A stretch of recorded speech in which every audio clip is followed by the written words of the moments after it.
ദൈവനാമത്തിന് മഹത്വമുണ്ടാകട്ടെ. വേറിട്ട പഠനം എന്ന ഈ പ്രോഗ്രാമിലേക്ക് എല്ലാ പ്രിയപ്പെട്ടവരെയും ഞാൻ സ്വാഗതം ചെയ്യുന്നു. ഒരു വാക്കിൽ നമുക്ക് പ്രാർത്ഥിക്കാം. പരിശുദ്ധനായ ദൈവമേ, സ്വർഗ്ഗീയ നല്ല പിതാവേ, നല്ലത് മനോഹരമായിരിക്കുന്ന ഈ നല്ല സമയത്തിനായി സ്തോത്രം ചെയ്യുന്നു. വേറിട്ട പഠനം എന്ന പ്രോഗ്രാമിനെ നീ അനുഗ്രഹിക്കുമാറണമെന്ന് പ്രാർത്ഥിക്കുന്നു. കേൾവിക്കാരായ എല്ലാ പ്രിയപ്പെട്ടവരെയും ഞങ്ങളുടെ തൃക്കലിൽ ഏൽപ്പിച്ച് പ്രാർത്ഥിക്കുന്നു. എല്ലാവരും ഒരുപോലെ നീ അനുഗ്രഹിക്കുമാറണമെന്ന് പ്രാർത്ഥിക്കുന്നു. സംസാരിപ്പാൻ അടിയനെ ബലപ്പെടുത്തണം. ദൈവനാമം മഹത്വമെടുക്കണം. പ്രാർത്ഥകടികൾ സ്തോത്രം യേശുക്രിസ്തുവിൻ്റെ ധന്യമുള്ള നാമത്തിൽ തന്നെ, ആമേൻ. ദൈവനാമത്തിന് മഹത്വമുണ്ടാകട്ടെ. വേറിട്ട പഠനം എന്ന ഈ പ്രോഗ്രാമിലേക്ക് ഒരിക്കൽ കൂടി നിങ്ങളെല്ലാവരെയും ഞാൻ സ്വാഗതം ചെയ്യുന്നു. ആമുഖമായി ചില കാര്യങ്ങൾ കഴിഞ്ഞ വീഡിയോയിൽ ഞാൻ സംസാരിക്കുവാൻ ഇടയായിത്തീർന്നു. പ്രാരംഭ ക്ലാസ്സിലേക്ക് നാം പ്രവേശിക്കപ്പെടുകയാണ്. ദൈവസാന്നിധ്യം ഇതിന് മേലുണ്ടാകുവാൻ ദൈവകാര്യങ്ങളിൽ നമുക്ക് പ്രാർത്ഥിച്ചുകൊണ്ടിരിക്കാം. ദൈവം നമ്മെ ഓരോരുത്തരെയും അനുഗ്രഹിക്കുമാറാകട്ടെ. വിശുദ്ധ ബൈബിളിൽ നിന്നും ഒരു വാക്യം വായിക്കാൻ താല്പര്യപ്പെടുന്നു. 111 സങ്കീർത്തനം അതിൻ്റെ 11 വാക്യം. യഹോവ ഭക്തി ജ്ഞാനത്തിൻ്റെ ആരംഭമാകുന്നു. അവയെ ആചരിക്കുന്ന എല്ലാവർക്കും നല്ല ബുദ്ധിയുണ്ട്. അവൻ്റെ സ്തുതി എന്നേക്കും നിലനിൽക്കുന്നു. ഇവിടെ നാം വായിച്ചു കേട്ടത് യഹോവ ഭക്തി ജ്ഞാനത്തിൻ്റെ ആരംഭം ആകുന്നു. നമ്മളിലുള്ള അറിവുകൾ, ആത്മീയ ഭൗതികമായിരിക്കുന്ന അറിവുകൾ നമുക്ക് ലഭ്യമായി തീരണമെങ്കിൽ ഒരു ദൈവ സാന്നിധ്യം അതിന്മേലുണ്ടായിരിക്കണം എന്നുള്ളതാണ് ഈ പദത്തിൻ്റെ അർത്ഥം എന്ന് നമുക്ക് മനസ്സിലാക്കാൻ സാധിക്കുന്നു. 1-2 മുഖവരിയായി ചില കാര്യങ്ങൾ ഒന്ന് ഓർപ്പിച്ചിട്ട് വായിച്ച വാക്യത്തിലേക്ക് മടങ്ങി വരുവാൻ ആഗ്രഹിക്കുന്നു. നമ്മളിലുള്ള അറിവുകളെ നമുക്ക് ലഭ്യമായി തീരുന്നത് പല രീതിയിലുള്ള അറിവുകൾ നമുക്ക് സമ്പാദിക്കുവാൻ ഇടയായിത്തീരും. അതിനെക്കുറിച്ച് 1-2 കാര്യങ്ങൾ ഓർപ്പിക്കാൻ ഞാൻ താല്പര്യപ്പെടുന്നു. ഒന്നാമതായിട്ട് നമുക്ക് അറിവുകൾ ലഭിക്കപ്പെടുന്നത് പരമ്പരാഗതമായി നമുക്ക് ഒരറിവ് ചെറുപ്പത്തിൽ തന്നെ നമുക്ക് ലഭ്യമായി തീരുന്നുണ്ട്. ആരും പഠിപ്പിക്കാതെയും ആരുടെയും അഭിപ്രായത്തിൽ കൂടി അല്ലാതെയും ഒക്കെ കണ്ടും കേട്ടും ചില കാര്യങ്ങൾ കുഞ്ഞുങ്ങളായിരുന്നപ്പോൾ മുതൽ തന്നെ നമുക്ക് മനസ്സിലാക്കാൻ സാധിക്കും. ഉദാഹരണമായി ഒരു കുഞ്ഞിനെ തന്നെ എടുത്താൽ അവരുടെ മാതാപിതാക്കളിൽ നിന്നും മറ്റ് പ്രിയപ്പെട്ടവരിൽ നിന്നും അവരാരും പറഞ്ഞു കൊടുക്കാതെ തന്നെ കുഞ്ഞ് ചില കാര്യങ്ങൾ അത് പഠിക്കുകയും കണ്ടും കേട്ടും മനസ്സിലാക്കി ആ കാര്യങ്ങൾ ചെയ്യുവാനിടയായിത്തീരും. നമ്മുടെയൊക്കെ ജീവിതത്തിലും വളർന്നു വരുമ്പോഴും നാം മറ്റാരും പഠിപ്പിക്കാതെ തന്നെ പല അറിവുകളും നമുക്ക് ലഭ്യമായി തീർന്നിട്ടുണ്ട്. അങ്ങനെ ഒരു അറിവ് നമ്മുടെ ജീവിതത്തിൽ പ്രാപിക്കുവാനായിട്ട് ഇടയായിത്തീരുന്നുണ്ട്. രണ്ടാമത്തെ ഭാഗം പ്രത്യേകമായിരിക്കുന്ന ചില പരീക്ഷണത്തിൽ കൂടിയും ചില തെറ്റുകൾ കൂടിയും പല സാഹചര്യങ്ങൾ കൂടിയും നമുക്ക് പരീക്ഷിച്ച് ചില അറിവുകൾ നമുക്ക് ലഭ്യമായി തീരുന്നുണ്ട്. അതിന് ഉദാഹരണമായി പറഞ്ഞാൽ, നമുക്കെന്തെങ്കിലും ഒരു ചെറിയൊരു അസുഖമുണ്ടായി നമ്മളൊരു ഡോക്ടറെ സമീപിക്കുന്ന ഭാഗം ചിന്തിക്കുക.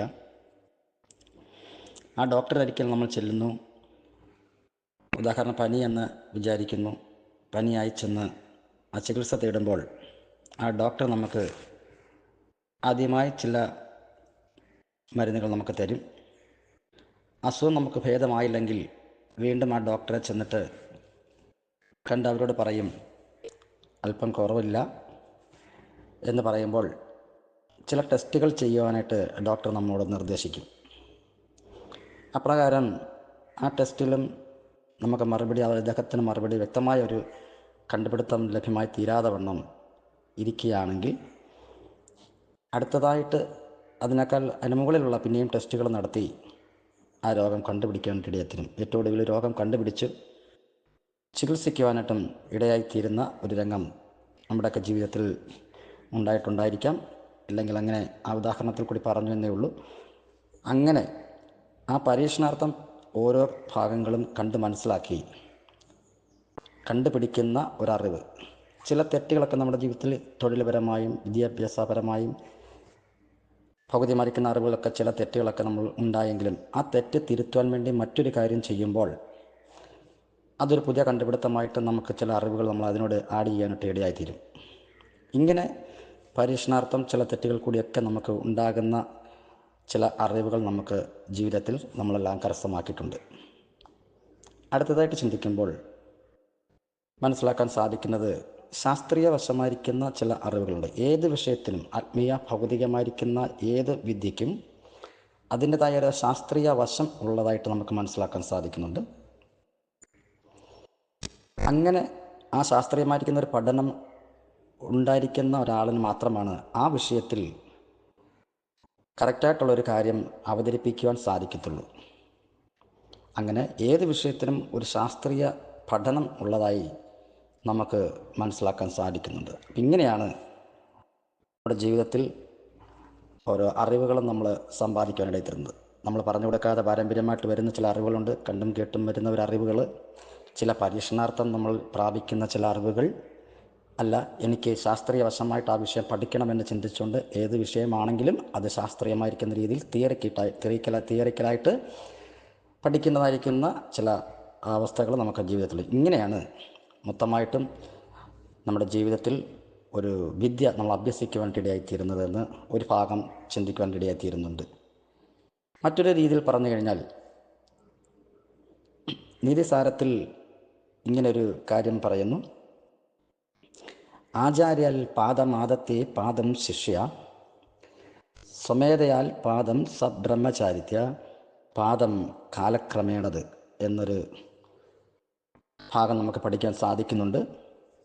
അതിൻ്റെ അർത്ഥം എന്താണെന്ന് ചോദിച്ചു കഴിഞ്ഞാൽ, ഏതൊരു വിദ്യയും ഗുരുവിനോട് നാലിലൊന്നും, കൂടെ പഠിക്കുന്ന സഖിയോട് നാലിലൊന്നും, സ്വന്തം പരിശ്രമം കൊണ്ട് നാലിലൊന്നും, കാലക്രമേണ കൊണ്ട് നാലിലൊന്നും എന്നാണ് അതിൻ്റെ അർത്ഥം. ഒന്നും കൂടെ ഇറങ്ങി പറഞ്ഞാൽ, നാം ഒരു കുട്ടിയെ ഒരു അധ്യാപകൻ്റെ കയ്യിൽ ഒരു വിദ്യ അഭ്യസിപ്പിക്കുന്നതിന് ഏൽപ്പിച്ചു എന്ന് വിചാരിക്കുക.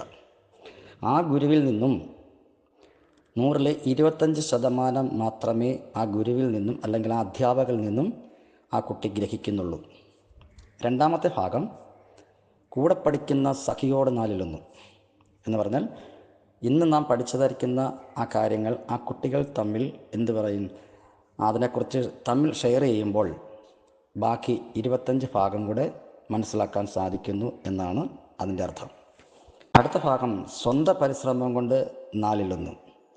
എനിക്ക് ഈ വിഷയത്തിൽ പഠിക്കണം, എനിക്ക് ജയിക്കണം, എനിക്കതിൽ കൂടി ഒരു ജോലി ലഭിക്കണം, നല്ലൊരു ഭാവി എനിക്കുണ്ടാകണം എന്നുള്ള ചിന്തയിൽ ഏത് വിഷയമാണോ പഠിക്കുന്നത് ആ വിഷയത്തിൽ താൻ അത് വൻ വിജയമായി തീരുവാൻ ആത്മാർത്ഥതയോടെ പഠിക്കുന്ന വിഷയങ്ങൾ ചെയ്യുമ്പോൾ ബാക്കിയുള്ള മൂന്നാമത്തെ ഭാഗം കൂടെ 25% കൂടെ നമുക്ക് ലഭ്യമായി തീരും.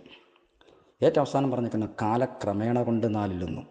എന്താണ് കാലക്രമേണ കൊണ്ട്? ഇന്ന് നാം പഠിക്കുന്നതായിരിക്കുന്ന ഓരോ വിഷയങ്ങളും ചിലപ്പോൾ അത് പ്രാക്ടിക്കലായി നമ്മുടെ ജീവിതത്തിൽ അത് ലഭ്യമായി തീരുന്നത് പിന്നെയും നമ്മൾ ജീവിക്കുമ്പോൾ അത് കാലക്രമേണ ഭാവിയിൽ അത് ഒന്നും കൂടെ നമുക്കത് പ്രാക്ടിക്കലായിട്ട് നമ്മുടെ ജീവിതത്തിൽ പ്രാപിക്കുവാൻ ഇടയായിത്തീരും. അപ്പോൾ ഇന്ന് പഠിക്കുന്ന കാര്യം ചിലപ്പം 2-3 വർഷമോ അല്ല 10 വർഷമോ കഴിഞ്ഞിട്ട് പിന്നെയും നമുക്കത് പിന്നെയും പഠിച്ചുകൊണ്ട് നമ്മുടെ ജീവിതത്തിൽ അത് പ്രയോജനമായി തീരുവാൻ ഇടയായി. ഇങ്ങനെയാണ് ഒരു വിദ്യ ഒരു മനുഷ്യനിൽ പൂർണ്ണമായിട്ടും അത് പ്രാപിക്കുവാൻ പറ്റുന്നത് എന്നാണ് ആ നീതിസാരത്തിലെ ആ പദ്യത്തിൻ്റെ അർത്ഥമെന്ന് പറയപ്പെടുന്നത്.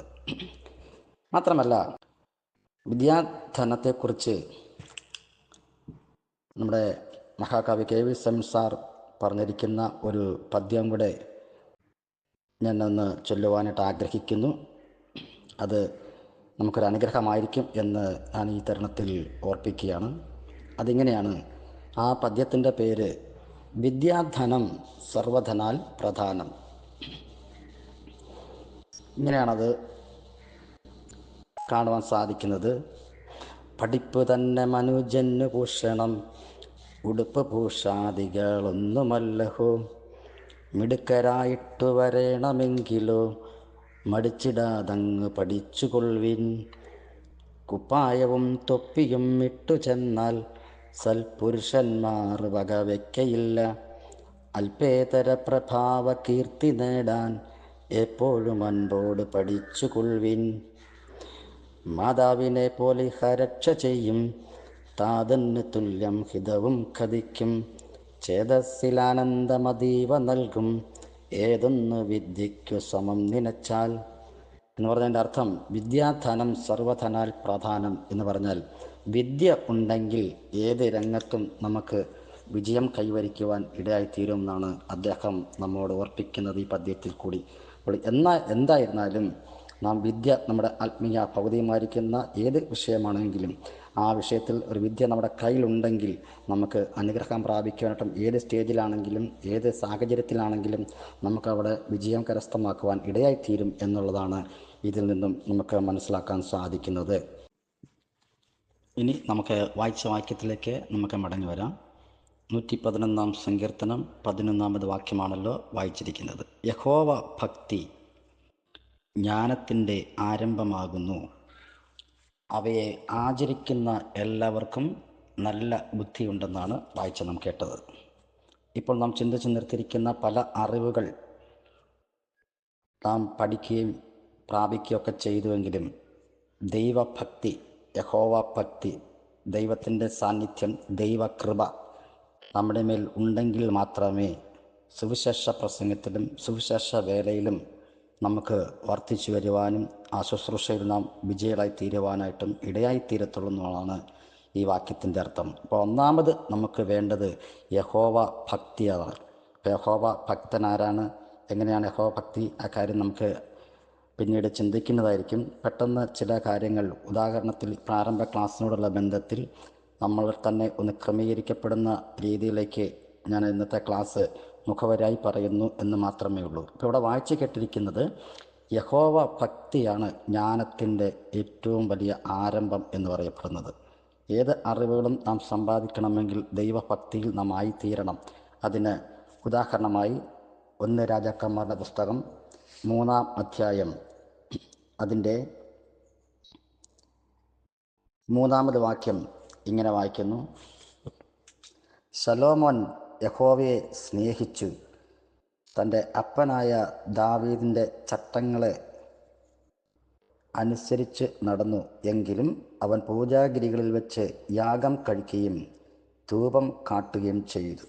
ഈ 1 രാജാക്കന്മാരുടെ പുസ്തകം 3-ാം അധ്യായത്തിലേക്ക് തുടർന്നുള്ള വാക്യങ്ങളൊക്കെ നാം പരിശോധിക്കുമ്പോൾ ചില കാര്യങ്ങൾ നമുക്ക് മനസ്സിലാക്കാൻ സാധിക്കുന്നുണ്ട്. വേദപുസ്തകത്തിലെ 2 മഹാജ്ഞാനികളെക്കുറിച്ച് പ്രധാനമായും നമുക്ക് മനസ്സിലാക്കാൻ സാധിക്കുന്നു. ഒന്നാമത്തെ ജ്ഞാനി, ജ്ഞാനികളുടെ ജ്ഞാനി എന്നറിയപ്പെടുന്ന ശലോമൻ ആണ്. രണ്ടാമത്തെ ആള് അപ്പോസ്തലനായിരിക്കുന്ന പൗലോസ് ആണെന്ന് നമുക്ക് മനസ്സിലാക്കാൻ സാധിക്കുന്നു. ഇതിൽ ഒന്നാമത്തെ ആളായിരിക്കുന്ന ശലോമോൻ താൻ രാജഭരണമൊക്കെ ഏൽക്കുന്ന സമയം, തുടർന്നുള്ള ദിവസങ്ങളിൽ ആ കാലഘട്ടത്തിൽ താൻ ചെയ്തതായിരിക്കുന്ന ഒരു കാര്യമാണ് 3-ാം വാക്യത്തിൽ ഞാൻ വായിച്ച് കേൾപ്പിച്ചിരിക്കുന്നത്. 1, ശലോമോൻ യഹോവയെ സ്നേഹിച്ചു. ദൈവഭക്തി തൻ്റെ ജീവിതത്തിൽ അത് പ്രകടമായി കാണുവാൻ ഇടയായിത്തീർന്നു. 1, ശലോമോൻ യഹോവയെ സ്നേഹിച്ചു എന്ന് വായിക്കുന്നു. 2, ചട്ടങ്ങളെ അനുസരിച്ച് നടന്നു. 3-ാമത് യാഗം കഴിക്കുകയും ധൂപം കാട്ടുകയും ചെയ്തതായി നമുക്കിവിടെ വായിക്കുന്നു. അപ്പോൾ ദൈവഭക്തിയാണ്, യഹോവ ഭക്തിയാണ് അതിനകത്ത് ആദ്യമായി നാം കാണുവാൻ സാധിക്കുന്നത്. അങ്ങനെ താൻ വളരെ ഭക്തിയോടെ ജീവിക്കുമ്പോൾ താൻ അനുഭവിച്ചതായിട്ടുള്ള തനിക്ക് ലഭ്യമായി തീർന്ന ഒരു സ്വപ്നത്തിൽ യഹോവ അയക്കുന്ന ദൈവത്തിൻ്റെ ദൂതൻ ദൈവ സാന്നിധ്യത്താൽ ചില കാര്യങ്ങൾ അവിടെ പറയുവാനിടയായിത്തീർന്നു. ദൂതൻ പ്രത്യക്ഷപ്പെട്ട് തന്നോട് പറയുന്നു, ഇഷ്ടമുള്ള വരം നിനക്ക് ചോദിക്കാം, എന്തായിരുന്നാലും അത് തരുവാൻ ഞങ്ങൾ സന്നദ്ധനാണ്, അതിനുവേണ്ടി ഇപ്പോൾ വന്നിരിക്കുന്നു. മറുത്തൊന്നും കാര്യങ്ങൾ താൻ ചോദിച്ചില്ല, ഒന്നും പറഞ്ഞില്ല. ശലോമോൻ ചെയ്ത കാര്യം നമുക്ക് തുടർന്നുള്ള വാക്യത്തിൽ നമുക്ക് മനസ്സിലാക്കാനായിട്ട് സാധിക്കുന്നു. അതിൻ്റെ 7-ാമത് വാക്യം ഇങ്ങനെ വായിക്കുന്നു: എൻ്റെ ദൈവമായ യഹോവേ, നീ അടിയനെ ഇപ്പോൾ എൻ്റെ അപ്പനായ ദാവീദിന് പകരം രാജാവാക്കിയിരിക്കുന്നു. ഞാനോ ഒരു ബാലനത്രേ, കാര്യാദികൾ നടത്തുവാൻ എനിക്ക് അറിവില്ല. നീ തിരഞ്ഞെടുത്തതും പെരുപ്പം നിമിത്തം എണ്ണവും കണക്കും ഇല്ലാത്തതായി വലിയൊരു മഹാജാതിയെ നിന്റെ ജനത്തിൻ്റെ മധ്യേ അടിയൻ ആയിരിക്കുന്നു. ആകയാൽ ഗുണവും ദോഷവും തിരിച്ചറിഞ്ഞ് നിന്റെ ജനത്തിന് ന്യായപാലനം ചെയ്യുവാൻ വിവേകമുള്ള ഒരു ഹൃദയം എനിക്ക് തരണമേ. അതുകൂടാതെ നിന്റെ ഈ വലിയ ജനത്തിന് ന്യായപാലനം ചെയ്യുവാൻ ആർക്ക് കഴിയും എന്ന് ചോദിക്കുവാനിടയായിത്തീർന്നു. ഈ കാര്യം അവിടെ ഇരിക്കുന്ന ശലോമോൻ ഈ കാര്യം ചോദിച്ച് കർത്താവിന് പ്രസാദമായി. കർത്താവിന് ചോദിച്ച ദൈവം പറയുന്നു, കർത്താവ് പറയുന്നു, അതിന് പ്രസാദമായി, വളരെ ഇഷ്ടപ്പെടുവാനിടയായിത്തീർന്നു. നീ ദീർഘായുസ്സോ സമ്പത്തോ മറ്റിതര കാര്യങ്ങളൊന്നും ചോദിക്കാതെ തന്നെ വിവേകമുള്ള ഒരു ഹൃദയം മാത്രം നീ ചോദിച്ചത് കൊണ്ട് അത് നിനക്ക് തന്നിരിക്കുകയാണ്. നിനക്ക് മുമ്പ് ഇത്രയും ജ്ഞാനമുള്ള ഒരു വ്യക്തി ഉണ്ടായിട്ടില്ല, ഇനി മേലാൽ ഒട്ട് ഉണ്ടാകത്തും ഇല്ല എന്ന് അവനെ അനുഗ്രഹിക്കുവാനിടയായിത്തീർന്നു. അതായത് ശലോമോനെ ദൈവം അനുഗ്രഹിച്ചു. അതുകൊണ്ടാണ് പിന്നീട് തൻ്റെ കീർത്തി വളരെ വലുതായി നമുക്ക് കാണുവാൻ സാധിക്കുന്നു. തൻ്റെ രാജ്യത്തിൻ്റെ തൻ്റെ അറിവിനെക്കുറിച്ചും പലരും വന്ന് കാണുവാനും ശബാരാജ്ഞിയൊക്കെ വന്ന് തൻ്റെ കണ്ട് മനസ്സിലാക്കുവാനൊക്കെ ഇടയായിത്തീർന്നത്. തൻ്റെ ജ്ഞാനത്തെക്കുറിച്ച് അവിടെ രേഖപ്പെടുത്തും പല കാര്യങ്ങൾ തുടർന്നുള്ള ഖണ്ഡികയിലൊക്കെ നമുക്ക് വായിക്കുമ്പോൾ മനസ്സിലാക്കാൻ സാധിക്കുന്നുണ്ട്. എന്ന് പറഞ്ഞാൽ എൻ്റെ അർത്ഥം, യഹോവ ഭക്തി തൻ്റെ ജീവിതത്തിൽ, തൻ്റെ അനുഭവം തൻ്റെ ജീവിതത്തിൽ ഉണ്ടായിരുന്നത് കൊണ്ട് ന്യായപാലനം ചെയ്യാനുള്ള വിവേകമുള്ള ഒരു ഹൃദയം മാത്രം ചോദിക്കുവാനുള്ള ഒരു പ്രേരണ തനിക്കുണ്ടാകുവാനൊക്കെ ഇടയായിത്തീർന്നു. അപ്പോൾ നാമും ചെയ്യേണ്ടത് പരിജ്ഞാനം അല്ലെങ്കിൽ ജ്ഞാനം, അറിവൊക്കെ നമ്മൾ സമ്പാദിക്കണമെങ്കിൽ ആദ്യം ചെയ്യേണ്ടത് ദൈവസ്ഥാനത്തിൽ പ്രാർത്ഥിക്കുക. ദൈവിക കാര്യങ്ങളിലേക്ക് നമ്മൾ ശ്രദ്ധ കൊടുക്കുമ്പോൾ ദൈവം നമുക്ക് അറിഞ്ഞു തരുന്നതാണ് ഈ ജ്ഞാനം എന്ന് പറയപ്പെടുന്നത്. അടുത്ത ഭാഗത്തിലേക്ക് പോകുമ്പോൾ നമുക്ക് തുടർന്ന് പഠിക്കാൻ പറ്റുന്ന ഒരു കാര്യമാണ്. അതിലേക്ക് ഇപ്പോൾ ഞാൻ പോകാൻ താല്പര്യപ്പെടുന്നില്ല. അപ്പോൾ ഇവിടെ വായിച്ച് കേട്ടിരിക്കുന്നത് ശലോമോൻ്റെ കാര്യം. ശലോമോൻ ചെയ്തതെന്താണ്? യഹോവ ഭക്തി തൻ്റെ ജീവിതത്തിൽ, തൻ്റെ അനുഭവത്തിൽ ഉണ്ടായിരുന്നതുകൊണ്ട് ദൈവം അവനെ അനുഗ്രഹിക്കുവാനായിട്ട് ഇടയായിത്തീർന്നു. അല്ലെങ്കിൽ മറ്റൊരു ഭാഗത്തേക്ക് നാം ചിന്തിക്കുമ്പോൾ ഈ യഹോവ ഭക്തി എന്താണ്, അല്ലെങ്കിൽ നമ്മുടെ ഹൃദയത്തിൻ്റെ നിലപാടാണ് അവിടുത്തെ നമുക്ക് കാണുവാൻ സാധിക്കുന്നത്. 2 രാജാക്കന്മാരുടെ പുസ്തകം 4-ാം അധ്യായം അതിൻ്റെ 8-9 വാക്യങ്ങളിൽ വായിക്കുമ്പോൾ അവിടെ ഒരു സംഭവം നമുക്ക് കാണുവാൻ സാധിക്കുന്നുണ്ട്.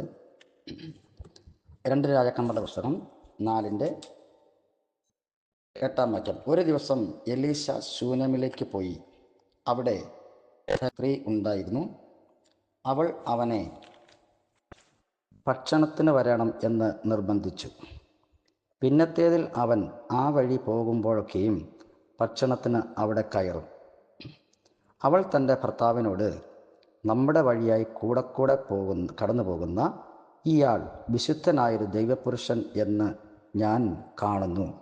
നാം ചൂരോട് കൂടിയ ചെറിയൊരു മാളികമുറി പണിതുണ്ടാക്കുക. അതിൽ അവന് ഒരു കട്ടിലും ഒരു മേശയും ഒരു നാൽക്കാലിയും ഒരു നിലവിളക്കും വയ്ക്കുക. അവൻ നമ്മുടെ അടുക്കൽ വരുമ്പോൾ അവന് അവിടെ കയറി പാർക്കാമല്ലോ എന്ന് പറഞ്ഞു. അങ്ങനെ എന്താണ് അവിടെ വായിച്ചിരിക്കുന്നത്? ഏലിയാ പ്രവാചകൻ്റെ ശിഷ്യനായിരിക്കുന്ന എലീശയെക്കുറിച്ചാണ് രേഖപ്പെടുത്തിയിരിക്കുന്നത്. ഒരു ദിവസം ശൂനേമിലേക്ക് പോകുമ്പോൾ അവിടെ ധനികയായിരിക്കുന്ന ഒരു സ്ത്രീ തൻ്റെ ഭക്ഷണത്തിന് വരണം എന്ന് പറഞ്ഞ് ക്ഷണിക്കുമായിരുന്നു. ഇടയ്ക്കൊക്കെ ആ ഭവനത്തിൽ പിന്നെ പോകുവാനിടയായിത്തീർന്നു. അവളുടെ നിരീക്ഷണത്തിൽ ഈ വ്യക്തി ഒരു ദൈവപുരുഷനായി കാണുന്നു. തൻ്റെ ഭർത്താവിനോട് ഒരഭിപ്രായം പറയുന്നു: നാം ചുവരോട് ചേർത്ത ഒരു മാളികമുറി പണിതുണ്ടാക്കുക. അതിൽ ചില ഉപകരണങ്ങൾ വയ്ക്കണം. ഈ പ്രവാചകനായിരിക്കുന്ന ദൈവപുരുഷൻ പിന്നെ അവിടെ വരുമ്പോൾ അവൻ വിശ്രമിക്കുവാൻ വേണ്ടി ചില കാര്യങ്ങൾ അവിടെ ചെയ്യുന്നതാണ് നമ്മുടെ ഇവിടുത്തെ വാക്യം. ഇതിന് മറ്റിതര ഭാഗങ്ങളിലേക്ക് പോകാതെ പ്രാരംഭ ക്ലാസ്സിനോടുള്ള ബന്ധത്തിൽ ചില കാര്യങ്ങൾ ഓർപ്പിക്കുന്നു എന്ന് മാത്രമേ ഉള്ളൂ. ഒരു ചെറിയൊരു വ്യാഖ്യാനമായിട്ട് പറയാൻ ആഗ്രഹിക്കുന്നു. നാം ചൂരോട് ചേർത്തൊരു മാളികമുറി പണിതുണ്ടാക്കുക. അതിൽ ചില ഉപകരണങ്ങൾ, ഒരു കട്ടില്, മേശ, നാൽക്കാലി, നിലവിളക്ക് ഇത്യാദി കാര്യങ്ങൾ, ആ ഉപകരണങ്ങൾ അവിടെ വേണമെന്ന് തൻ്റെ ഭർത്താവിനോട് പറഞ്ഞു. അപ്രകാരം അവരത് പണിത് ഈ കാര്യങ്ങളെല്ലാം ചെയ്ത് ദൈവപുരുഷനെ ക്ഷണിക്കുകയും ചെയ്തു. ദൈവപുരുഷൻ ആ ഭവനത്തിൽ വരികയും അവർക്ക് വേണ്ടി അവിടെ വിശ്രമിക്കുകയും അവർക്ക് വേണ്ടി പ്രാർത്ഥിക്കുകയും തുടർന്ന് ചില അനുഗ്രഹങ്ങളൊക്കെ അവർക്ക് ലഭ്യമായി തീരുന്നതൊക്കെ നമുക്ക് വായിക്കാൻ മനസ്സിലാക്കാൻ സാധിക്കുന്നുണ്ട്. ഇവിടുത്തെ വിഷയം ഈ ഉപകരണം അല്ലെങ്കിൽ ഈ മാളികമുറി എന്ന് പറയുന്നത് എന്താണ്? ആത്മീയ തലത്തിലേക്ക് നാം ചിന്തിക്കുമ്പോൾ ആ മാളികമുറി നമ്മുടെ ഓരോരുത്തരുടെയും ഹൃദയത്തെയാണ് സൂചിപ്പിക്കുന്നതെന്ന് നമുക്ക് മനസ്സിലാക്കാൻ സാധിക്കുന്നു. അങ്ങനെയെങ്കിൽ കട്ടിൽ എന്ന് പറയുന്നത് നമ്മുടെ ജീവിതത്തെ ആണ് സൂചിപ്പിക്കുന്നതെന്ന് നമുക്ക് മനസ്സിലാക്കാം. മേശ ഒരു കൂട്ടായ്മ, ദൈവമായിട്ടുള്ള ഒരു കൂട്ടായ്മ ബന്ധത്തെ കാണിക്കുന്നു. നാൽക്കാലി എന്ന് പറയുന്നത് ഇരിപ്പിടത്തെ കാണിക്കുന്നു. നിലവിളക്ക് എന്ന് പറഞ്ഞ ദൈവവചനത്തെ സൂചിപ്പിക്കുന്നെന്ന് ഇതൊരു വ്യാഖ്യാനമാണ്.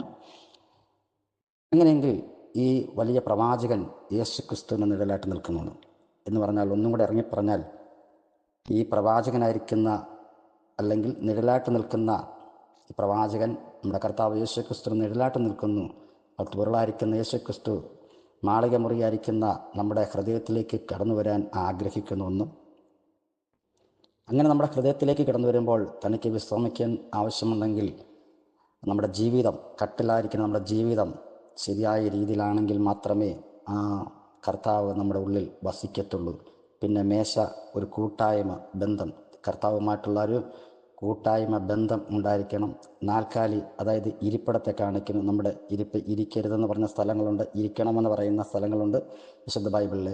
അങ്ങനെ വിളക്ക് എന്ന് പറയുന്ന ദൈവവചനത്തെയാണ് സൂചിപ്പിക്കുന്നത്. ഈ ദൈവവചനം ആ ഇരുട്ടൊക്കെ മാറുവാനായിട്ട്, അത് കത്തിച്ച് കഴിയുമ്പോൾ അത് നമുക്ക് എന്ത് ചെയ്യാൻ പറ്റും? അത് നമുക്ക് ആ ഇരുട്ട് മാറി വെളിച്ചം കാണുവാൻ ഇടയായിത്തീരും. ദൈവവചനം അത് വെളിച്ചമാണ്, നമുക്ക് മനസ്സിലാക്കാൻ സാധിക്കുന്നുണ്ട് പല സ്ഥലങ്ങളിലും. ആ വചനം നമ്മുടെ ഉള്ളിലേക്ക് വരുവാനായിട്ട് ഇടയായിത്തീരും. അതായത് കർത്താവ് വന്നു കഴിയുമ്പോൾ, ഒരുവൻ്റെ ഹൃദയത്തിലേക്ക് വരുമ്പോൾ അവൻ്റെ ജീവിതം തന്നെ, ഒരുവൻ ക്രിസ്തുവിലായാൽ അവൻ പുതിയ സൃഷ്ടി ആകുന്നു എന്ന് തിരുവചനം നമ്മെ പഠിപ്പിക്കുന്നു. അങ്ങനെയെങ്കിൽ ഈ വചനം എന്ന് പറയുന്ന, അല്ലെങ്കിൽ ഈ നമ്മുടെ ഹൃദയത്തിലേക്ക് കർത്താവ് വന്നതിന് ശേഷം ഈ വചനം നമ്മിൽ വ്യാപരിക്കപ്പെടുന്നത്, അല്ലെങ്കിൽ നമ്മളിൽ അത് പകരപ്പെടുന്നത് 4 വിധത്തിൽ അനുഭവപ്പെടുന്നു എന്ന് കർത്താവായ യേശുക്രിസ്തു ഈ ലോകത്തായിരുന്നപ്പോൾ താൻ ഒരു ഉപമയിൽ കൂടി പറഞ്ഞു തരുവാനായിട്ട് ഇടയായി തീർന്നു. അത് നമുക്ക് ഒന്ന് വായിക്കാം. മർക്കോസിൻ്റെ സുവിശേഷം 4-ാം അധ്യായം 1 തുടങ്ങിയുള്ള വാക്യത്തിൽ നമുക്കത് കാണുവാനായിട്ട് സാധിക്കുന്നുണ്ട്. മർക്കോസിൻ്റെ സുവിശേഷം 4-ാം അധ്യായം 1 മുതലുള്ള വാക്യങ്ങൾ. അവൻ പിന്നെയും കടൽക്കരയിൽ വെച്ച് ഉപദേശിപ്പാൻ തുടങ്ങി. അപ്പോൾ ഏറ്റവും വലിയ പുരുഷാരം അവൻ്റെ അടുക്കൽ വന്നു കൂടുക കൊണ്ട് അവൻ പടക് കയറി കടലിൽ ഇരുന്നു. പുരുഷാരമൊക്കെയും കടലിൻ്റെ അരികെ ആയിരുന്നു. അവൻ ഉപമകളാൽ അവരെ പലതും ഉപദേശിച്ചു. ഉപദേശത്തിൽ അവരോട് പറഞ്ഞത് കേൾപ്പിൻ. വിതയ്ക്കുന്നവൻ വിതപ്പാൻ പുറപ്പെട്ടു. വിതയ്ക്കുമ്പോൾ ചിലത് വഴിയരികെ വീണു, പറവകൾ വന്ന് അത് തിന്നുകളഞ്ഞു. മറ്റു ചിലത് പാറസ്ഥലത്ത് ഏറെ മണ്ണില്ലാത്തടത്ത് വീണു. മണ്ണിന് താഴ്ച ഇല്ലായാൽ ക്ഷണത്തിൽ മുളച്ചു വന്ന് സൂര്യൻ ഉദിച്ചാറെ ചൂട് തട്ടി വേരില്ലായക കൊണ്ട് ഉണങ്ങിപ്പോയി. മറ്റു ചിലത് മുള്ളിനിടയിൽ വീണു. മുളച്ച് വളർന്നു അതിനെ ഞെരുക്കിക്കളഞ്ഞു. അത് വിളഞ്ഞതുമില്ല. മറ്റു ചിലത് നല്ല മണ്ണിൽ വീണിട്ട് മുളച്ച് വളർന്ന് ഫലം കൊടുത്തു 30, 60, 100 മേനി വിളഞ്ഞു എന്ന് വായിക്കുന്നു.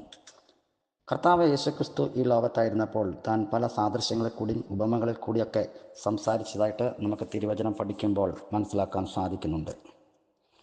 ഇവിടുത്തെ ഈ അധ്യായത്തിൽ മർക്കോസ് സുവിശേഷം 4-ാം അധ്യായത്തിൽ വിതയ്ക്കുവാൻ വേണ്ടി പോകുന്ന ഒരു വിതകാരൻ്റെ ഉപമയിൽ കൂടി നമ്മോട് ചില കാര്യങ്ങൾ സൂചിപ്പിക്കപ്പെടുകയാണ്. ഇവിടെ രേഖപ്പെടുത്തിയിരിക്കുന്നത്, വിതയ്ക്കുവാൻ വേണ്ടി കർത്താവ് വന്ന കാര്യം പറഞ്ഞു. വിതയ്ക്കാൻ വേണ്ടി ഒരുവൻ പുറപ്പെട്ടു. വിതച്ചപ്പോൾ വിത്ത് 4 സ്ഥലങ്ങളിൽ വീണു എന്നാണ് വായിച്ച് കേൾക്കുന്നത്. 1-ാമത്തെ ഭാഗം വഴിയരികെ വീണു, 2 പാറസ്ഥലത്ത് വീണു, 3 മുള്ളിനിടയിൽ വീണു, 4 നല്ല മണ്ണിൽ വീണു. ഈ 4 അനുഭവവും നമുക്ക് മനസ്സിലാക്കി തരുന്നതിൻ്റെ ആത്മീയ അർത്ഥമെന്ന് പറയപ്പെടുന്നത് 4 നമ്മുടെ ഹൃദയത്തെയാണ് സൂചിപ്പിക്കപ്പെടുന്നത്. ഈ ലോകത്തുള്ള എല്ലാ ആൾക്കാരെയും ഒരുപോലെ നമ്മൾ കണക്ട് ചെയ്ത് എടുത്താൽ ഈ വാക്യത്തോടുള്ള ബന്ധത്തിൽ 4 ഗ്രൂപ്പുകളായിട്ട് ഞാൻ തിരിക്കാൻ ആഗ്രഹിക്കുന്നു. ദൈവവചനം എപ്പോഴും വിതച്ചുകൊണ്ടിരിക്കുന്നു, വിതകാരൻ വിതച്ചുകൊണ്ടാണ് ഇരിക്കുന്നത്. ആ 4 സ്ഥലം എന്ന് പറയപ്പെടുന്നത് 4 തരത്തിലുള്ള ഹൃദയത്തിൻ്റെ നിലപാടുള്ള മനുഷ്യ ഗണങ്ങളെ മൊത്തം കുറിക്കുന്നു. അങ്ങനെയെങ്കിൽ ഒന്നാമതൊരു ഗ്രൂപ്പുണ്ട്, വഴികരികെ വീണ വിത്ത് പോലെ അനുഭവം ഉള്ളതായിരിക്കുന്ന ഒരു കൂട്ടം ആൾക്കാർ. അവർ ദൈവവചനം കേട്ടു, പക്ഷേ എന്ത് ചെയ്യുന്നു? പറവകൾ വന്ന് കൊത്തിത്തിന്നു. അത് സാത്താൻ ഈ വചനത്തെ എടുത്തു കളയുന്നതായിട്ടാണെന്ന് അവിടെ രേഖപ്പെടുത്തിയിരിക്കുന്നു. രണ്ടാമത്തെ ഭാഗം പാറസ്ഥലത്ത് വീണ് എന്ന് പറഞ്ഞാൽ പാറസ്ഥലത്ത് താഴോട്ട് ഉള്ളിലേക്ക് പോകാൻ വേര് തടസ്സമായിട്ട് നിൽക്കുന്നുണ്ട്. സൂര്യൻ ഉദിച്ചാറേ എന്താ സംഭവിച്ചത്? അത് വളർന്നു വന്നു എങ്കിലും അത് സൂര്യൻ്റെ ആ ചൂട് നിമിത്തം താഴേക്ക് പോകാനുള്ള അവസ്ഥ ഇല്ലാതെയും കൂടെ വന്നപ്പോൾ അത് വാടിപ്പോയി നിഷ്ഫലമായി തീർന്നു എന്ന് വായിക്കുന്നു. ഫലം കൊടുത്തില്ല എന്നവിടെ വായിക്കുന്നു. മൂന്നാമത്തെ ഭാഗം മുള്ളിനിടയിൽ വീണു എന്ന് വായിക്കുന്നു. മുള്ള് എന്ന് പറയപ്പെടുന്നത് കൂടുതലും കളകളെയൊക്കെയാണ് ഉദ്ദേശിക്കപ്പെടുന്നത്. എന്ന് പറഞ്ഞാൽ അത് ഞെരിച്ചു കളഞ്ഞു. ഇതും വളർന്നു വന്നു. അവിടെയും വിത്ത് അത് മുളച്ചു വന്നു, അല്പമൊക്കെ വളർന്നു വന്നെങ്കിലും ഈ കളകൾ വന്ന് മുള്ള ഇതിനെ ഞെരിച്ച് കളഞ്ഞു എന്നൊക്കെ. എന്ന് പറഞ്ഞാൽ ഇഹലോകത്തിൻ്റെ ചിന്തയും മറ്റ് പ്രശ്നങ്ങൾ കൊണ്ടും എന്ത് ചെയ്യുന്നു? ഈ കേൾക്കുന്ന വചനത്തിൽ നിന്നും നിഷ്ഫലമാക്കുവാൻ അവരുടെ പ്രതിസന്ധി കടന്നു വന്നപ്പോൾ അതിനെ ഞെരിച്ച് കളഞ്ഞപ്പോൾ കേട്ടതായിരിക്കുന്ന വചനത്തെ എന്ത് ചെയ്യുന്നു? അത് നിഷ്ഫലമാക്കി തീർന്നു എന്നാണ് അവിടെ വായിക്കുന്നത്. എന്നാൽ നാലാമത്തെ ഭാഗം ചിന്തിക്കുമ്പോൾ നല്ല മണ്ണിൽ വീണ വിത്ത്. നല്ല മണ്ണിൽ വീണെന്ന് പറയുമ്പോൾ അതിൻ്റെ അർത്ഥം മോശമായിരിക്കുന്ന മണ്ണും ഇവിടെ ഉണ്ട്. അപ്പം നല്ല മണ്ണിൽ വീണ വിത്ത് അത് എന്ത് ചെയ്തു? അത് വളർന്നു വന്നു, പക്വതയിലേക്ക് വന്നു, അതിന് ഫലം കൊടുക്കുവാനിടയിൽ തീർന്നു. 30, 60, 100 മേനി വിളഞ്ഞ് യജമാനന് ഫലം കൊടുത്തു എന്നാണ് അവിടെ വായിച്ചു കേട്ടിരിക്കുന്നത്. എന്താണ് ഇതിൻ്റെ അർത്ഥം എന്ന് പറഞ്ഞാൽ, അപ്പോൾ 4 ഗ്രൂപ്പ് ഉണ്ടെന്നാണ് ഞാൻ പറഞ്ഞു വന്നത്. വഴികരെ വീണ വിത്ത് പോലുള്ള ഹൃദയ നിലപാടുള്ളവർ, പാറസ്ഥലത്ത് വീണത് പോലുള്ള ഹൃദയത്തിൻ്റെ നിലപാടുള്ളവർ, മുള്ളിനിടയിൽ വീണ നിഷ്ഫലമാക്കിയിരിക്കുന്ന രീതിയിലുള്ള ആ ഒരു കൂട്ടം ആൾക്കാർ, ലാസ്റ്റ് പറയുന്നത് നല്ല മണ്ണിൽ വീണ വിത്ത് പോലെ. അപ്പോൾ യജമാനന് ഫലം കൊടുക്കണമെങ്കിൽ ആ നല്ല മണ്ണിൽ വീണ വിത്ത് പോലെ ആയിത്തീരുവാനായിട്ട് ദൈവം എന്നെക്കുറിച്ചും നിങ്ങളെക്കുറിച്ചും ആഗ്രഹിക്കുകയാണ്. അത് നമ്മൾ തയ്യാറാകണം. അപ്പോൾ നല്ല മണ്ണിൽ വീണ വിത്ത് എന്ന് പറയപ്പെടുന്നത് എന്താണ് ഇവിടെ മനസ്സിലാക്കാൻ സാധിക്കുന്നത്? ഒരുക്കപ്പെട്ട നിലത്തെ സൂചിപ്പിക്കുന്നു. എന്ന് പറഞ്ഞാൽ ചുമ്മാതെ ചെന്ന് വിതയ്ക്കാൻ പറ്റുന്നില്ല. ഒരു വിതകാരം വിതയ്ക്കണമെങ്കിൽ ആ നല്ല മണ്ണിൽ വീണ വിത്തെന്ന് പറഞ്ഞതിൻ്റെ അർത്ഥം എന്ന് പറഞ്ഞാൽ അത് കിളച്ച് അതിൻ്റെ ഉഴുത് മറിച്ച് അതിന് ശേഷമായിട്ട് അതിനെ കളയേണ്ട വേസ്റ്റ് എല്ലാം കൊണ്ട് കളഞ്ഞ ശേഷം നമ്മുടെ വയലിലൊക്കെ വിതയ്ക്കുന്നതൊക്കെ നമ്മൾ കണ്ടിട്ടുണ്ടായിരിക്കാം. അങ്ങനെ ചിന്തിക്കുമ്പോൾ അതിനെല്ലാം വേസ്റ്റെല്ലാം അതിൽ ലെവൽ ചെയ്ത് വെള്ളം ഇട്ട് ഇതിൻ്റെ ലെവൽ ചെയ്ത് അതിനെ ഒരുക്കപ്പെട്ട ഒരു നിലം ആയിട്ട് വന്നതിന് ശേഷം വിത അറിയാവുന്നവർ, എല്ലാവരും വിതച്ചാൽ ശരിയാകണം എന്നിട്ട് നിർബന്ധവും ഇല്ല. വിത അറിയാവുന്ന ആൾ അതിൻ്റെ സ്റ്റെപ്പ് അനുസരിച്ച് ഈ വിത്തെല്ലാം എടുത്തതിൻ്റെ സ്റ്റെപ്പ് അനുസരിച്ച് വിതയ്ക്കുമ്പോൾ ഒന്നിന് പുറകെ ഈ വിത്ത് എന്ന് വീഴുവാനായിട്ട് ഇടയായിത്തീരും, അടുത്തടുത്തടുത്ത് വീഴുവാൻ ഇടയായിത്തീരും. അങ്ങനെ ആ ഒരുക്കപ്പെട്ട നിലത്താണ് വിത്ത് വീണതെങ്കിൽ എന്താ സംഭവിക്കുന്നത്? 30 അത് വളർന്നു വരും. അത് 30, 60, 100 മേനി വിളഞ്ഞ് യജമാനൻ ഉദ്ദേശിക്കുന്ന അളവിൽ അല്ലെങ്കിൽ ഉടമസ്ഥൻ ഉദ്ദേശിക്കുന്ന രീതിയിൽ അതിന് വളർന്നു വരുന്ന ഫലം കൊടുക്കുവാനായിട്ട് ഇടയായിത്തീരും. അപ്പോൾ നമ്മൾ ഇന്ന് ഈ നിമിഷം ചിന്തിക്കേണ്ടത് എൻ്റെ ഹൃദയം ഏത് നിലപാട്? ഈ 4 ഗ്രൂപ്പിലുള്ള ഞാൻ അവതരിപ്പിച്ചുകൊണ്ടിരിക്കുന്ന ഈ 4 ഗ്രൂപ്പിൽ ഏത് ഗ്രൂപ്പിലാണ് നിങ്ങളുടെ ഹൃദയം ഉൾപ്പെടുന്നുവെന്ന് ഈ നിമിഷം ഒന്ന് പരിശോധിക്കേണ്ടത് ആവശ്യമാണ്. എന്ന് പറയാം, തിരുവചനം കേൾക്കുന്നതിന് അത് എന്ത് ചെയ്യുന്നു? നഷ്ടമായി തീരുവാനല്ല കർത്താവ് ആഗ്രഹിക്കുന്നത്. നമ്മളെക്കുറിച്ച് അത് ഫലം കൊടുക്കുന്നവരായിരിക്കണം. ഈ പുതുവർഷത്തിലേക്ക് നാം പ്രവേശിച്ചിരിക്കുമ്പോൾ കർത്താവ് നമ്മെക്കുറിച്ച് ആഗ്രഹിക്കുന്നതും അത് തന്നെയാണ്. ഒരു ഫലം കൊടുക്കുന്ന അനുഭവം ഉണ്ടെങ്കിൽ ദൈവം നമ്മെ നിശ്ചയമായിട്ടും അനുഗ്രഹമായി തീർക്കാനുണ്ട്. അതിന് നമ്മളെന്താണ് ചെയ്യേണ്ടത്? എൻ്റെ ഹൃദയം ഈ നല്ല മണ്ണിൽ വീണ വിത്ത് പോലെ നല്ല നിലമാണ്, ഒരുക്കപ്പെട്ട നിലമാണോ എന്ന് ഇന്ന് ഈ നിമിഷം നമുക്കൊന്ന് ചിന്തിക്കുവാൻ ഞാൻ നിങ്ങൾക്ക് അവസരം ഒരുക്കുകയാണ്. അപ്പം അല്ല എങ്കിൽ അതിനെ ഒരുക്കപ്പെട്ട നിലമാക്കി എടുക്കണം എന്ന് ഞാൻ ബുദ്ധി ഉപദേശിക്കുകയാണ് വചനത്തിൽ കൂടി. അപ്പം നല്ല നിലം എന്ന് പറയുന്നത് ഒരുക്കപ്പെട്ട ഹൃദയമാണ്. മറ്റൊരു ഭാഗത്തേക്ക് എന്ന് വെച്ചാൽ ലൂക്കോസ് സുവിശേഷം 23-ാം അധ്യായം 52-ാമത് വാക്യം. ലൂക്കോസ് സുവിശേഷം 23-ാം അധ്യായം 52-ാമത് വാക്യം. ഇങ്ങനെ വായിക്കുന്നു, പീലാത്തോസിൻ്റെ അടുക്കൽ ചെന്ന് യേശുവിൻ്റെ ശരീരം ചോദിച്ചു. അതിൻ്റെ ഒരു വാക്യം കൂടെ പുറകോട്ടിറങ്ങി ചെയ്താൽ, അരിമത്യ എന്നൊരു യഹൂദ പട്ടണക്കാരനായി നല്ലവനും നീതിമാനും ദൈവരാജ്യത്തെ കാത്തിരുന്നവനുമായ യോസെഫ് എന്നൊരു മന്ത്രി എന്താ ചെയ്തത്? പീലാത്തോസിൻ്റെ അടുക്കൽ ചെന്ന് യേശുവിൻ്റെ ശരീരം ചോദിച്ചു. അത് ഇറക്കി ഒരു ശീലയിൽ പൊതിഞ്ഞു പാറയിൽ വെട്ടിയിരുന്നതും ആരെയും ഒരിക്കലും വെച്ചിട്ടില്ലാത്തതുമായ കല്ലറയിൽ വെച്ചു എന്നാണ് വായിക്കുന്നു. ഇതിൻ്റെ സന്ദർഭം ബൈബിൾ വായിക്കുന്ന എല്ലാ പ്രിയപ്പെട്ടവർക്കും മനസ്സിലാക്കാൻ സാധിക്കുന്നുണ്ട്. യേശു ക്രിസ്തു ഈ ലോകത്തായതിനു ശേഷം തൻ്റെ ലാസ്റ്റ് പീരീഡിൽ യഹൂദന്മാരാൽ പിടിക്കപ്പെട്ടു എന്ത് ചെയ്തു? അവനെ പിടിച്ച് കോടതികളൊക്കെ വിസ്തരിച്ചു. ഏറ്റവും അവസാനമായി രണ്ട് കള്ളന്മാരുടെ മധ്യത്തിൽ വെച്ച് അവനെ ക്രൂശിച്ച് കൊന്നുകളയാനിടയായിത്തീർന്നു.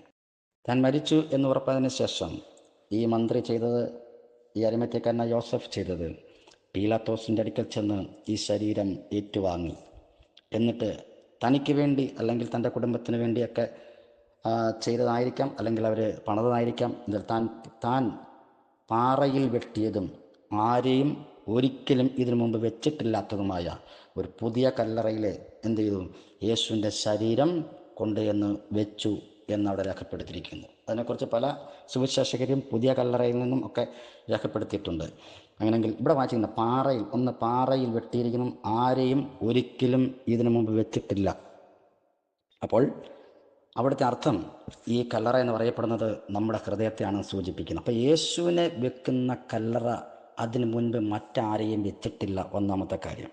രണ്ടാമത്തെ കാര്യം എന്ന് പറഞ്ഞാൽ, അതിനു മുമ്പ് ആരെയും വെച്ചിട്ടില്ല, അല്ലെങ്കിൽ മറ്റു പലരും ആ ഹൃദയത്തിൽ അല്ലെങ്കിൽ ആ കല്ലറയിൽ ഉണ്ടാകാൻ സാധ്യതയുണ്ടായിരുന്നു. പക്ഷെങ്കിൽ തനിക്ക് വേണ്ടി താൻ നിർമ്മിച്ചതായിരിക്കുന്ന കല്ലറയിൽ അതിനു മുമ്പ് ആരെയും വെച്ചിട്ടില്ല. അപ്പോൾ യേശുവിനെ ശരീരം ആത്മീയ ചിന്തയിൽ നാം ചിന്തിക്കുമ്പോൾ യേശു ഉദ്ദേശിക്കുന്ന ഹൃദയം എന്ന് പറയുന്നത് അതിന് മുൻപും അല്ല, അതിന് ശേഷവും അല്ല, അതിന് ഒപ്പം പോലും മറ്റാരെയും വെക്കുവാൻ കർത്താവ് അനുവദിക്കപ്പെടുന്നില്ല എന്നുള്ളതാണ് എൻ്റെ ആത്മീയമായിരിക്കുന്ന അർത്ഥമെന്ന് പറയുന്നത്. അപ്പോൾ താൻ പാറയിൽ വെട്ടിയതും മുമ്പ് ആരെയും ഒരിക്കലും വെച്ചിട്ടില്ലാത്ത പുതിയ കല്ലറയിൽ യേശുവിൻ്റെ ശരീരം വെച്ചു എന്ന് നമ്മൾ വായിക്കുന്നു.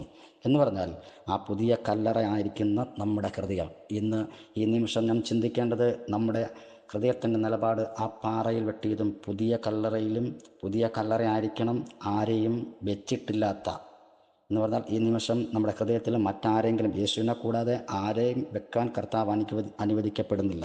അങ്ങനെയെങ്കിൽ നമ്മുടെ ഹൃദയത്തിൻ്റെ നിലപാട് എപ്രകാരമായിരിക്കുമെന്ന് ഒന്ന് ചിന്തിക്കുന്നത് നല്ലതായിരിക്കും. അപ്പോൾ ഞാൻ പറഞ്ഞു വന്നത്, പുതിയ കല്ലറ, അപ്പം നല്ല നിലം ഒരുക്കപ്പെട്ടതായിരിക്കുന്ന ഹൃദയത്തെ സൂചിപ്പിക്കുന്നെങ്കിൽ ഇവിടുത്തെ കല്ലറയിൽ നമ്മുടെ ഹൃദയത്തെയാണ് സൂചിപ്പിക്കുന്നത്. അപ്പം യേശു അല്ലാതെ മറ്റാരെയും വെക്കുവാൻ കർത്താവ് അനുവദിക്കപ്പെടുന്നില്ല. ഒരു വാക്യം കൂടെ അതിനോട് ബന്ധത്തിൽ ചിന്തിക്കുമ്പോൾ, മത്തായി സുവിശേഷം 23-ാം അധ്യായം 27-ാമത് വാക്യം. മത്തായി സുവിശേഷം 23-ാം അധ്യായം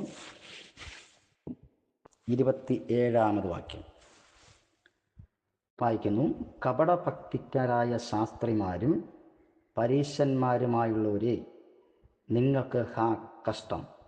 വെള്ള തേച്ച ശവക്കല്ലറകളോട് നിങ്ങൾ ഒത്തിരിക്കുന്നു. അവ പുറമെ അഴകായി ശോഭിക്കുന്നെങ്കിലും അകമേ ചത്തവരുടെ അസ്ഥിയും സകലവിധ അശുദ്ധിയും നിറഞ്ഞിരിക്കുന്നു. അങ്ങനെ തന്നെ പുറമേ നിങ്ങൾ നീതിമാന്മാർ എന്ന് മനുഷ്യർക്ക് തോന്നുന്നു, അകമയോ കപടഭക്തിയും അധർമ്മവും നിറഞ്ഞവരത്രേ എന്ന് വായിക്കുന്നു. അപ്പോൾ അതിൻ്റെയും അർത്ഥം എന്താണെന്ന് ചോദിച്ചു കഴിഞ്ഞാൽ, വെള്ള തേച്ച ശവക്കല്ലറകളോട് നിങ്ങൾ ഒത്തിരിക്കുന്നു. പുറമേ നോക്കിയാൽ നല്ല വെള്ള തേച്ച് നല്ല പെയിൻ്റൊക്കെ അടിച്ച് നല്ല ക്ലീനാണ്. മറ്റ് ഇതര എഴുത്തുകളും ഒക്കെ നമ്മൾ കല്ലറയിലൊക്കെ നമുക്ക് എല്ലാവർക്കും കണ്ടും കേട്ടുള്ള പരിചയമുണ്ട്. അങ്ങനെ അതിന് പുറമേ നല്ല അഴകാണ്, നല്ലതായിരിക്കുന്ന അലങ്കാര വസ്തുക്കളെ കൊണ്ടൊക്കെ അതിനെ നിർമ്മിച്ചിരിക്കുന്നത് നമുക്ക് കാണാൻ സാധിക്കും. പക്ഷെങ്കിൽ അത് തുറന്നാൽ ദുർഗന്ധമാണ്. എന്ന് പറഞ്ഞാൽ അസ്ഥികളെ കൊണ്ടും അങ്ങനെ നിറഞ്ഞിരിക്കുന്നതായ അല്ലെങ്കിൽ അശുദ്ധി നിറഞ്ഞതായിരിക്കുന്ന ഒരു അനുഭവമാണ് കല്ലറ നമ്മൾ തുറന്നു കഴിഞ്ഞാൽ കാണാൻ പറ്റുന്നത്, അല്ലെങ്കിൽ നമുക്കറിയാൻ പറ്റുന്നത്. അതുപോലെ അതിനോട് സാമ്യപ്പെടുത്തി കർത്താവ് പറയണമെങ്കിൽ നമ്മുടെ ഓരോരുത്തരും ഹൃദയത്തിൻ്റെ നിലപാട് മനസ്സിലാക്കിയതിന് ശേഷം യേശു പറയുന്ന വാക്യമാണ് ഇന്ന് ഞാൻ ഇപ്പോൾ വായിച്ചിരിക്കുന്ന വാക്യം. അപ്പോൾ പറഞ്ഞതിൻ്റെ അർത്ഥം, അവിടുത്തെയും അർത്ഥം നമ്മുടെ ഹൃദയത്തിൻ്റെ നിലപാടാണ്. അപ്പോൾ ഇന്ന് ഈ നിമിഷം നാം ചിന്തിക്കേണ്ടത് ദൈവവചന പഠനത്തോടുള്ള ബന്ധത്തിൽ നാം ചിന്തിക്കുമ്പോൾ, ഈ ദൈവവചനം വന്ന് വീഴുന്ന ഈ ടൈമിൽ, ഇപ്പോൾ നമ്മൾ വിതച്ചുകൊണ്ടിരിക്കുന്നു, ഇപ്പോൾ അങ്ങനെയെങ്കിൽ വീഴുമ്പോൾ ആ നല്ല നിലമായിരിക്കണം നമ്മുടെ ഹൃദയം. പാറസ്ഥലത്ത് വീണതുപോലെയും വഴിയരികെ വീണതുപോലെയും മുള്ളിനിടയിൽ വീണതുപോലെയും ആയിത്തീരാതെ നല്ല മണ്ണിൽ വീണ വിത്ത് പോലെ ആയിത്തീരുവാനാണ് കർത്താവ് നമ്മെക്കുറിച്ച് ആഗ്രഹിച്ചുകൊണ്ടിരിക്കുന്നത്. അതുകൊണ്ട് ഇന്ന് ഈ നിമിഷം നമുക്ക് ചിന്തിക്കാം, അതെ, എൻ്റെ ഹൃദയം, നിങ്ങളുടെ ഓരോരുത്തരുടെയും ഹൃദയം ആ നല്ല നിലം പോലെയാണോ?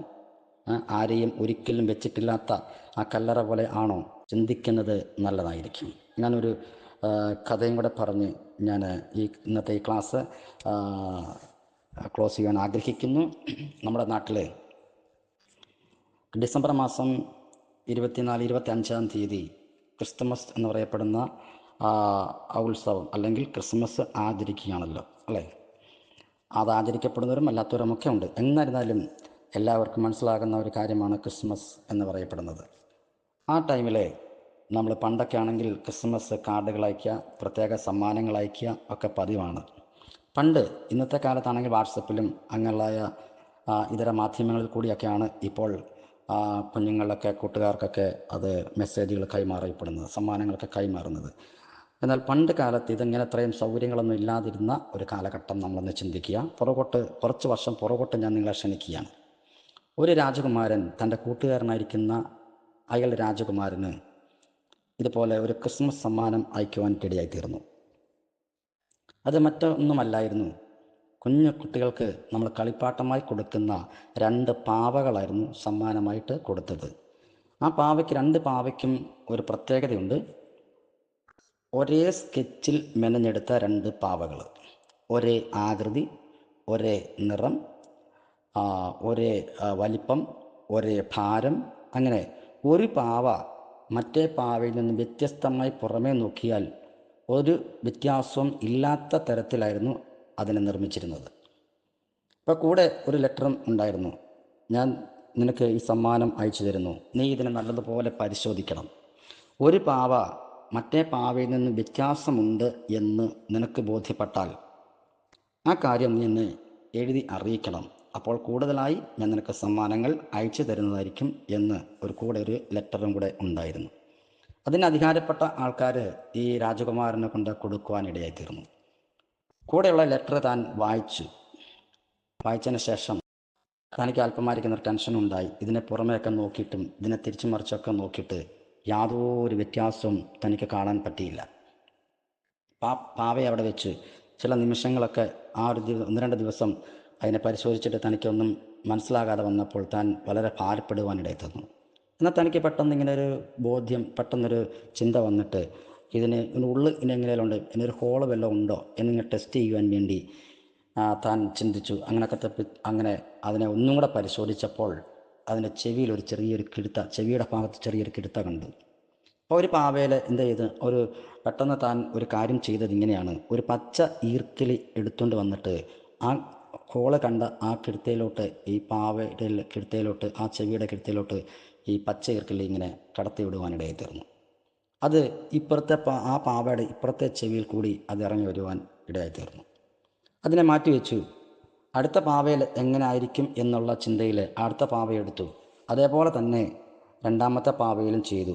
പക്ഷെങ്കിൽ ഈർക്കിലി ഇപ്പുറത്തെ ചെവിയിൽ കൂടി കടന്നു പോയില്ല. അത് നേരെ അകത്തോട്ട് വളഞ്ഞു പോകാനിടയായി തീർന്നു. അപ്പോൾ വ്യത്യാസം കണ്ടുപിടിച്ചു. എന്ന് പറഞ്ഞാൽ ഒരു പാവയുടെ ആ ചെവിയിൽ, ഒരു പാവയുടെ ചെവിക്കകത്തോട്ട് ഈർക്കിലി കടുത്തപ്പോൾ മറ്റേ ചെവിയിലോട്ട് ഇറങ്ങി വന്നു. എന്നാൽ അടുത്ത പാവയെ നോക്കിയപ്പോൾ നേരെ അത് വളഞ്ഞ് ഉള്ളിലേക്ക് പോന്നു. ഈ വ്യത്യാസം കണ്ടുപിടിച്ചു. പെട്ടെന്ന് തന്നെ പേപ്പർ എടുത്ത് ലെറ്ററൊക്കെ എഴുതി കൂട്ടുകാരന് അത് അയച്ചു കൊടുത്തു. നീ തന്ന സമ്മാനം ഞാൻ വളരെ പരിശോധിച്ചു, വ്യത്യാസം ഞാൻ കണ്ടുപിടിച്ചിരിക്കുന്നു. അതുകൊണ്ട് എനിക്ക് കൂടുതലായിരിക്കുന്ന സമ്മാനങ്ങൾ നീ എനിക്ക് അയച്ചു തരണം എന്ന് പറഞ്ഞ് ലെറ്റർ കൊടുത്തു.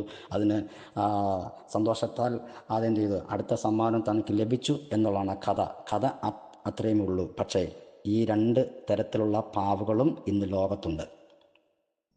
ഈ നിമിഷം എനിക്ക് നിങ്ങളോട് ചോദിക്കാനുള്ളത്, ഈ 2 പാവകളിലും ഏത് പാവയുടെ ഗ്രൂപ്പിലാണ് നിങ്ങൾ ഉൾപ്പെടുന്നത് എന്ന് പറഞ്ഞാൽ, ദൈവവചനം കേട്ട് ഒരു ചെവിയിൽ കൂടി കേട്ട് മറു ചെവിയിൽ കൂടി കളയുന്ന ഒരവസ്ഥയുള്ള ഒരു കൂട്ടം ആൾക്കാർ ദൈവവചനം കേട്ട് അത് തള്ളിക്കളയാതെ അതും പ്രകാരം ജീവിതത്തെ ക്രമീകരിക്കപ്പെട്ട് ദൈവത്തിൻ്റെ ഹിതത്തിനനുസരിച്ച് ജീവിക്കുന്ന ഒരു കൂട്ടം ആൾക്കാർ.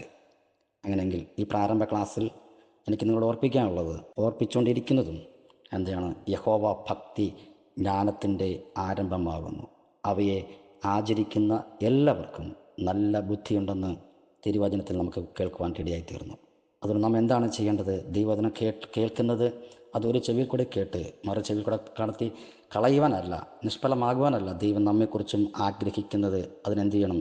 ദൈവവചന പ്രകാരം നമ്മുടെ ജീവിതത്തെ ക്രമീകരിക്കപ്പെട്ടുകൊണ്ട് ആ ദൈവവചനത്തിന് അനുസരണമായി ജീവിതത്തിൽ പ്രയോജനമായി തീരുന്ന നമ്മുടെ ജീവിതത്തെ ക്രമീകരിക്കപ്പെടുവാൻ ഇടയായി തീരുവാനാണ് കർത്താവ് നമ്മെക്കുറിച്ചും ആഗ്രഹിച്ചുകൊണ്ടിരിക്കുന്നത്. അതിനായി നമുക്ക് ദൈവകാര്യങ്ങൾ നമ്മെ തന്നെ ഏൽപ്പിച്ചു കൊടുക്കുവാൻ, സമർപ്പിക്കപ്പെടുവാൻ ഈ വചനങ്ങളാൽ ദൈവം നമ്മെ ഓരോരുത്തരെയും അനുഗ്രഹിക്കുമാറാകട്ടെ എന്ന് ആശംസിക്കുകയും പ്രാർത്ഥിക്കുകയും ചെയ്തുകൊണ്ട് പ്രാരംഭ ക്ലാസ്സിൽ എന്നുള്ള ആ മുഖവര പറഞ്ഞ് ഇന്നത്തെ ക്ലാസ് ഞാൻ ക്ലോസ് ചെയ്യുന്നു. യഹോവ ഭക്തി ജ്ഞാനത്തിൻ്റെ ആരംഭമാകുന്നു.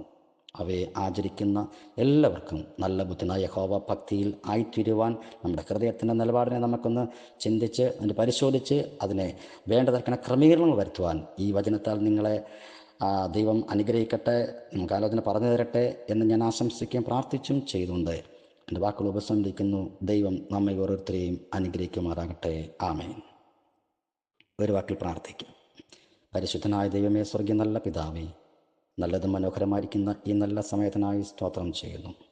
തിരുവചനത്തിൽ നിന്നും അല്പമായിരിക്കുന്ന ചില കാര്യങ്ങൾ മുഖവര വന്നവണ്ണം കർത്താവെ ഓർപ്പിക്കുവാനായിട്ടിടയായി തീർന്നു. കേട്ടതായിരിക്കുന്ന എല്ലാ പ്രിയപ്പെട്ടവരെയും ഞങ്ങളുടെ തൃക്കരങ്ങളിൽ ഏൽപ്പിച്ച് ഞാൻ പ്രാർത്ഥിക്കുന്നു. കർത്താവെ, എല്ലാവരും ഒരുപോലെ തന്നെ അനുഗ്രഹിക്കണം. നല്ല മണ്ണിൽ വീണ വിത്ത് പോലെ ആയിത്തീരുവാൻ കർത്താവെ അവരെല്ലാം നീ ഒരുക്കുമാറണമെന്ന് പ്രാർത്ഥിക്കുന്നു. പ്രാർത്ഥിക്കട്ടിക്കൽ സ്തോത്രം. യേശു ക്രിസ്തുവിൻ്റെ ധന്യമുള്ള നാമത്തിൽ തന്നെ. ആമേൻ. God bless U.